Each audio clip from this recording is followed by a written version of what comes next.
सिंधुपति महाराजा दाहरसेन के बलिदान दिवस के मौके पर अजमेर में दाहरसेन स्मारक पर 16 जून को आयोजित विशाल श्रद्धांजलि समारोह में राष्ट्रीय स्वयंसेवक संघ के सरसंघचालक मोहनराव भागवत सहित अन्य अतिथियों के हाथों विमोचित पुस्तक संसार का सिरमौर सिंध और महाराजा दाहरसेन सिंध और दाहरसेन के बारे में लिखी गई अब तक की सभी पुस्तकों में भिन्न और तथ्यों के संकलन की दृष्टि से अद्वितीय है।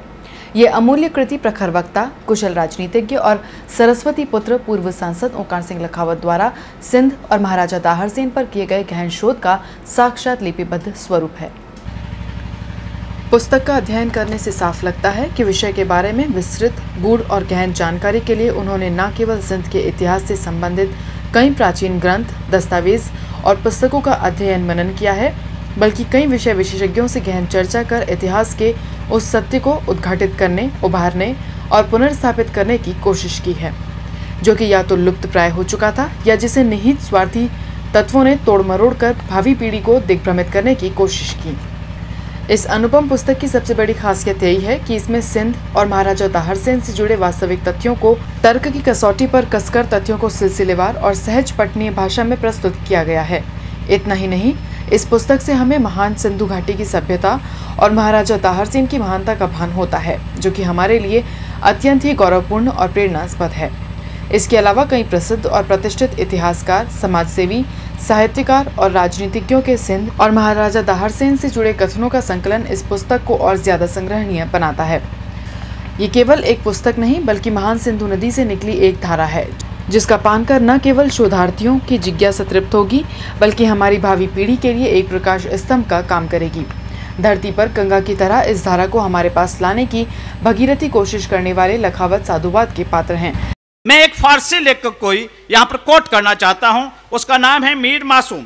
मीर मासूम ये लिखता है कि सिंध के समुद्री वो ये लिखते हैं कि खलीफाओं ने अपने अभिकर्ताओं, अपने एजेंट्स को हिंदुस्तानी महिला दासियों और अन्य वस्तुओं को खरीदने हेतु सिंध में भेजा। जब वे वापस लौट रहे थे तो देवल बंदरगाह पर उन्हें छुड़ा लिया गया, मुक्त करा लिया गया। इसलिए सिलोन की जो कहानी एक हमला करने के लिए कही गई थी, वो चचनामा के अंदर झूठी है। दूसरी बात ये कही कि युद्ध में पराजय इसलिए हुई क्योंकि मोहम्मद बिन कासिम की जो आए उसमें अनेक प्रकार के उस पर ताकत थी, उसके पास में बहुत शस्त्र थे। कारण ये नहीं था, कारण ये था कि जब बहुत सारी सेना के और हमारी सेना के साथ वो पराजय का मुंह देख रहा था, पीछे हट रहा था, उस समय मोहम्मद बिन कासिम ने अरबी सैनिकों को महिलाओं का वेश पहनाया और एक तरफ से चित्कार लगाई, बचाओ बचाओ, ये अरबी मेरी इज्जत लूट रहे हैं, हमारी इज्जत, महाराजा हम तुम्हारी प्रजा हैं, तुम्हारी महिलाएं हैं। महाराजा दाहरसेन ने कहा मैं अभी जिंदा हूं, मेरे रहते हुए तुम्हारी इज्जत कौन लूट सकता है। महाराजा दाहरसेन उन महिलाओं की वेशधारियों की तरफ गया। यही मौका था, मोहम्मद बिन कासिम के लोगों ने अग्नि बाण चलाए, हाथी का होदा धू धू कर जलने लगा। महावत को कहा गया पीछे मोड़ो, परंतु प्यासा हाथी और धू धू करता होदा के कारण हाथी नदी के अंदर घुस गया और बौछारों से और तीरों की बौछार से हमारा वीर दाहरसेन वहां पर शहीद हो गया। यह है हमारे यहाँ महिलाओं की इज्जत, माताओं की इज्जत के लिए उस आदमी ने परवाह नहीं की और अकेला चला गया और इसलिए शहीद होना पड़ा। यह भी इतिहास का दृश्य फारसी लेखकों का गलत लिखा हुआ है। पुस्तक का प्रकाशन तीर्थ पैलेस प्रकाशन 125 हेलोज रोड पुष्कर की ओर से किया गया है और इसका मूल्य केवल 100 रुपये रखा गया है।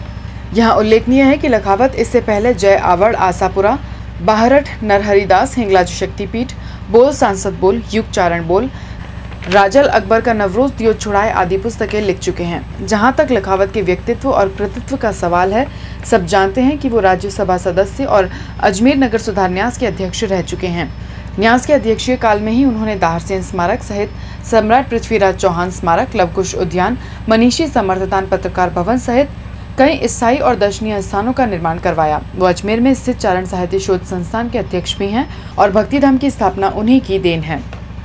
राजस्थान धरोहर संरक्षण एवं प्रोन्नति प्राधिकरण के अध्यक्ष रहने के दौरान उन्होंने बूढ़ा पुष्कर जीर्णोद्धार, गोगामेड़ी में गोगाजी चौहान स्मारक, खानुआ में राणा सांगा स्मारक, भरतपुर में महाराजा सूरजमल स्मारक, मेड़ता में मीराबाई स्मारक, मानगढ़ धाम, बांसवाड़ा में गोविंद गुरु स्मारक, सलुम्बर में हाड़ी रानी स्मारक, करनाल में तेजाजी स्मारक, पीपासर में जामभाजी स्मारक, चुरू में गुरु गोविंद सिंह स्मृति साहवा सरोवर, सीलो जालौर में नर्मदेश्वर धाम, टहला में नरहरिदास बारहट स्मारक, आउवा में सत्याग्रह उद्यान, अर्णवराज और मीरा उद्यान आदि के निर्माण करवाए। पेशे से वो वकालत करते हैं। लखावत का जन्म 1 अप्रैल 1949 को नागौर जिले के टहला गांव में आस्करण लखावत के घर हुआ। शुरुआती शिक्षा कडेल और थावला में अर्जित करने के बाद बीए की डिग्री नागौर जिले के डीडवाना कस्बे से प्राप्त की। वहां भारत सेवक समाज के उपाध्यक्ष और प्रांतीय मंत्री रहे। इसके बाद अजमेर चले आए। यहां अखिल भारतीय विद्यार्थी परिषद के अजमेर विभाग के मंत्री और उपाध्यक्ष रहे। आजीविका के लिए माध्यमिक शिक्षा बोर्ड में लिपिक की नौकरी की। इसी दौरान राजकीय महाविद्यालय में LLB की और वकालत शुरू कर दी। इस दौरान युवा अभिभाषक परिषद के मंत्री रहे।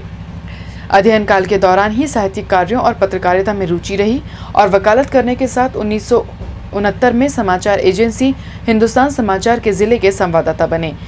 इसी दौरान उनकी रुचि राजनीति में भी हुई और 1996 में उनको अजमेर नगर सुधार न्यास का अध्यक्ष बनाया गया। 1998 में उनको राज्यसभा सदस्य के रूप में चुना गया। भाजपा संगठन में भी उनकी महत्वपूर्ण भूमिका रही और प्रदेश महामंत्री रहे।